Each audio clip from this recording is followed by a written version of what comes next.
Hey, welcome to Parkview Kids. I'm Tina, and I want to take this opportunity on behalf of our entire kids team to say, I'm so glad you're here. Here at Parkview, we love the next generation, and we want to give them our very best. Our top priority is providing a space where kids can learn about and grow their relationship with Jesus in a way that's fun and engaging.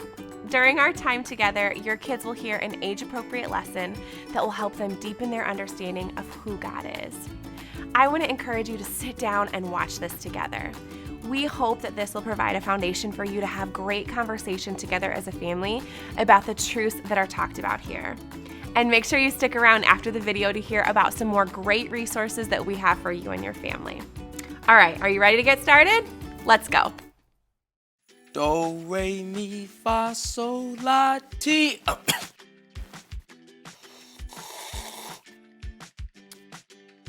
Do.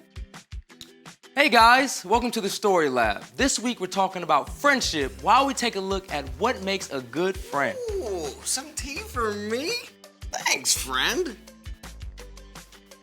I was gonna drink that.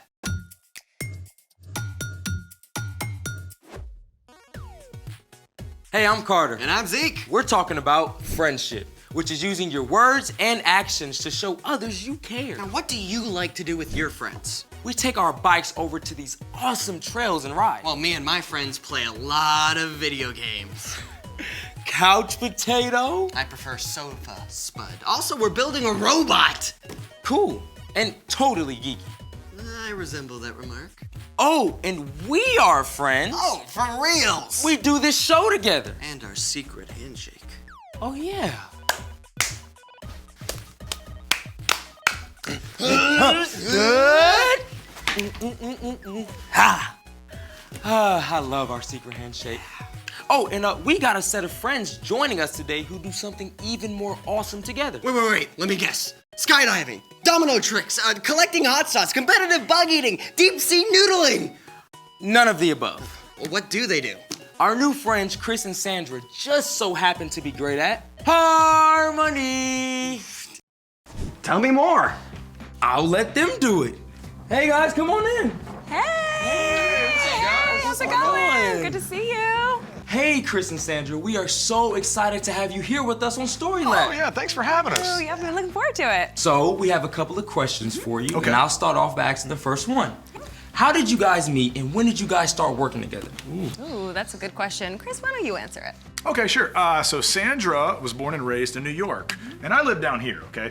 But when Sandra, at a young age, signed a record deal, okay? And she got a recording contract to record down here where I live for weeks at a time, and we happened to meet on one of her trips. And thankfully, she never went home, okay? And to this day, we still work together, we sing together, and we even run a band together. Yeah, it's a lot of fun. We have a really fun party band, so we like to say that we are the party. We're the party. And not only do we get to perform and sing together in this band, but we also work behind the scenes creatively to put everything together. So I handle a lot of the things that you see visually on stage, from wardrobe, choreography, and Chris handles the music. He's the music director. So working together is so great because we know that if one of us misses something, one of us is gonna catch it. That's right. That's good. So speaking of that, what do you guys enjoy the most about singing together? Ooh, that's good. Well, my favorite part is really getting to travel the world together. So we get to perform in front of really, really massive audiences. But musically speaking, I would have to say this. So we get to cover the entire musical spectrum. Now, what I mean by that, see, I like blues and R&B, and Sandra really likes the rock and pop. So when we work together, we can cover the entire musical spectrum, and it makes for a lot of fun. Yeah, working together is really so much better when we are together, and we really lean into one another's strengths and we blend well together, so working together is great. And if you ask our 6-year-old at home what our family motto is, he will say, together is better. That's right.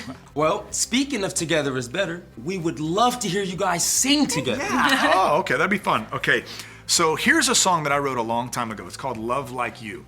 And there's a really special line in this song, and it says this: the world is better when we're working together to share God's perfect love. Okay, so I'm gonna teach it to you, and then Sandra, you can jump in, and we can all jump in together. Okay. It goes like this. The world is better when we're working together to share God's perfect love. Come on, Sandra, here we go. The world is better when we're working together to share God's perfect love. All right, everybody, you too, come on. The world is better when we're working together to share God's perfect love. Okay, you guys sound great. Wow. Okay, All right, now it's I harmony. want to do it again, but I want to teach you something about harmony. Now, harmony is when multiple voices sing different things. They come together to make one beautiful chord, okay? So let's all sing it together. Again, we'll sing what we just sang, and on the second time, I'm going to sing a harmony part, okay? Let's do it. 1, 2, 3, come on. The world is better when we're working together to share God's perfect love. Now here's the harmony, here we go. The world is better when we're working together to share God's perfect love. One more time, everybody, here we go. The world is better when we're working together to share God's perfect love. And that, my friends, is what happens when voices work together in harmony. That was amazing! Thank you. It's fun. Listen, thank you guys so much for taking the time out today to join us. Yeah, thanks for having us. Hopefully we can come back soon. Oh, of course, of course. It's time for... The story before the story. Today, we're in the book of Ecclesiastes. Much of Ecclesiastes was written by someone called the teacher, who was likely Solomon. Solomon became king while he was still very young. God told him to ask for anything he wanted, so Solomon asked for wisdom, and God gave it to him. Solomon showed such wisdom that people came from far away just to see him. Solomon lived a full life filled with riches and fame and anything he could ever want. But at the end of his life, he began to think about and question what really matters. In Ecclesiastes, Solomon shared what he learned about life under the sun, which is where our story starts. Take it away. Hey everyone, I'm Brian. As King Solomon grew older, he started to see that being super smart or famous or rich cannot make you happy for very long. In chapter 4 of Ecclesiastes, he talked about a guy who works super hard, super long hours. Money, money, money, money, money. Hey, dude, I'm not everything. And then the man looked around and realized he wasn't happy. There was nothing and no one he really cared about. Who am I working so hard for anyway? Bottom line, this guy had no friends. He had no one to share his life with. King Solomon used that setup for these next verses that pack a big punch. 2 people are better than 1. They can help each other in everything they do.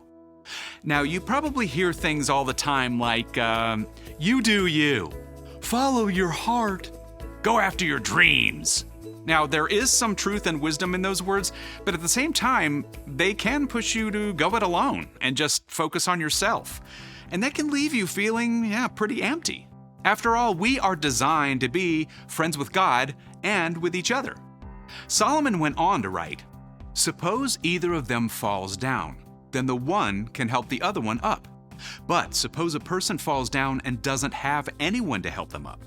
Then feel sorry for that person. Here's the first thing to remember.